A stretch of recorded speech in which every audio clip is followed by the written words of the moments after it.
Hello, ladies and gentlemen, and welcome back to Georg Mack Plays the Classics. Do some island hopping in order to save your sister and stop a madman in Bimini Run.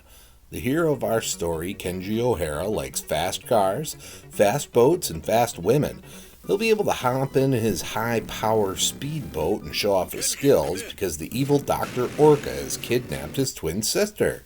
It's up to Kenji and his best friend Luca to blast an unending supply of enemies, radio towers, and watchtowers as they put an end to the Doctor's machinations. Press and hold up in order to make the boat accelerate. Left and right steers and the boat feels floaty, as you would expect it to. You're outfitted with 3 different weapons. Button A launches the bazooka. It doesn't say so in the manual, but you can hold button A down to launch the bazooka farther. Wish I would have realized this much earlier.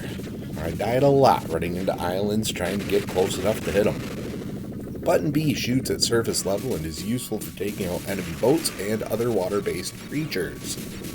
Button C shoots into the air and takes out helicopters and flying creatures. You'll hear a friend on the radio often, and when you do, pressing the start button will bring up some instructions on what to do next. In this pause menu, you can get a look at the map of the level and a more precise map of your immediate area. This will mark enemy boats, helicopters, and buildings you could destroy.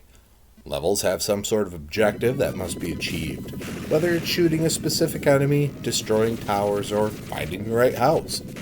This is easier said than done, as enemies are constantly shooting at you.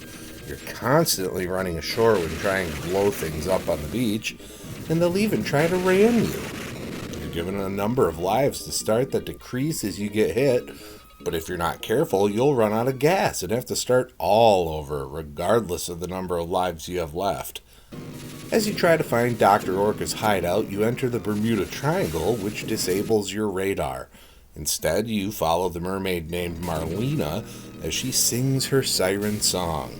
Sea creatures galore seek to stop you from reaching your destination, but as long as you don't get too close to her or shoot her, you'll be fine. When it comes to grading Bimini Run on Sega Genesis, graphics get a 3.0. I think the graphics from the sprite scaling to the water movement and the backgrounds are really well done. Sound gets a 2.0. The music is alright, and the sounds don't annoy too much. Gameplay gets a 2.5. Driving the boat and shooting works as intended. It doesn't feel like there's much depth though. Difficulty gets a 2.5. You get a generous number of lives and a reasonable number of continues to go along with it. There are going to be a number of cheap deaths, however. Fun factor gets a 2.0. It's fun enough for what it is, but it's something that I'd expect as a single level to switch up from another style of game, rather than an entire game.